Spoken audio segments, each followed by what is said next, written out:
طبعا تربينا من صغرنا على المنابر أنه النبي الأكرم صلى الله عليه وآله وسلم يقول: تركت فيكم ما إن تمسكتم به لن تضلوا بعدي أبدا، كتاب الله وسنتي.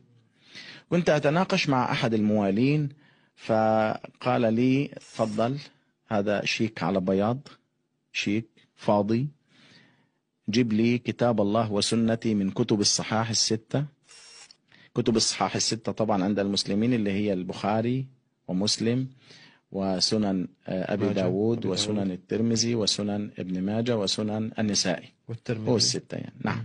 فقال لي: تفضل، شيك على بياض، تجيب لي الحديث كتاب الله وسنتي من كتب الحديث الستة، الصحاح الستة، وبعد ما تجيبه اكتب المبلغ اللي تريده، الورقة فاضية معك، شيك على بياض، وأنا جاهز ادفع لك اللي تريده.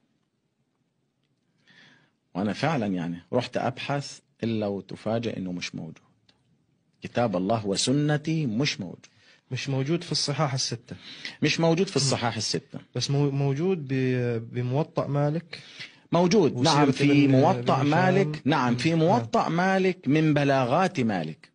يعني كأن مالك بن أنس يقول بلغني أن النبي قال كذا.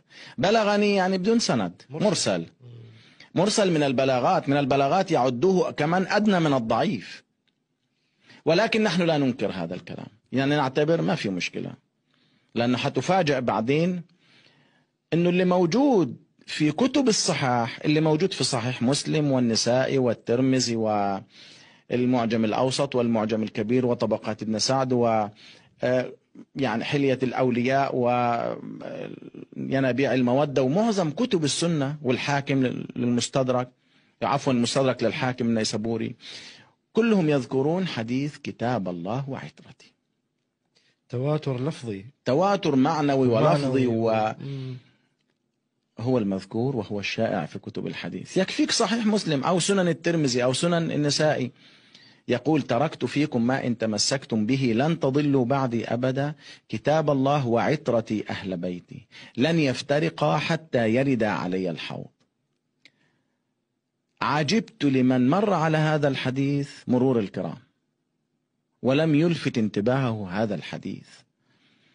وطبعا هناك صيغ كثيرة للحديث، هذا الصيغ المتفق عليها مع زيادات في آخره في أوله، مثلا ما إن تمسكتم بهما لن تضلوا بعدي أبدا، لن يفترق حتى يرد علي الحوض، أنا سلم لمن سالمهم، أنا حرب لمن حاربهم، اللهم والي من ولاهم وعاد من عاداهم وانصر من نصرهم واخذل من خذلهم.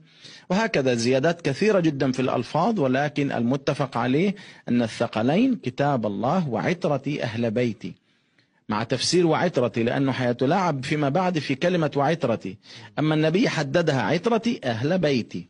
هذه المفاجأة أنه كتاب الله وسنتي غير موجود. أنا نفس الصدمة تماما أنا صار معي لما سمعت حديث الثقلين. أول مرة بحياتي أسمع هذا الحديث. دائما حديث كتاب الله وسنتي على الخطب، على المنابر، خطب الجمعة، بالنقاشات، بالحوارات، كتاب الله وسنتي. لما سمعت رواية الثقلين غيرت معي هو العجيب حياتي كلها يعني بصراحة. ما هو العجيب انه على المنابر ما يذكروا الموجود، ليش يذكر اللي مش موجود؟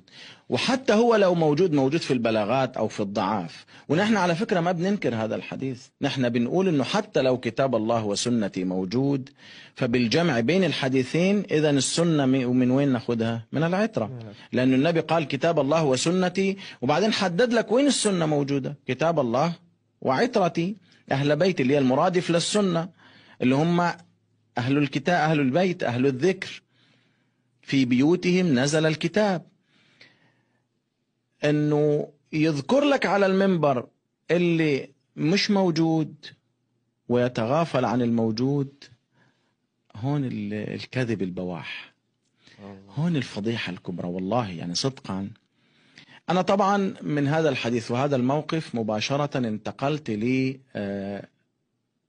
لجانب أهل البيت عليهم السلام، شاء من شاء وأبى من أبى.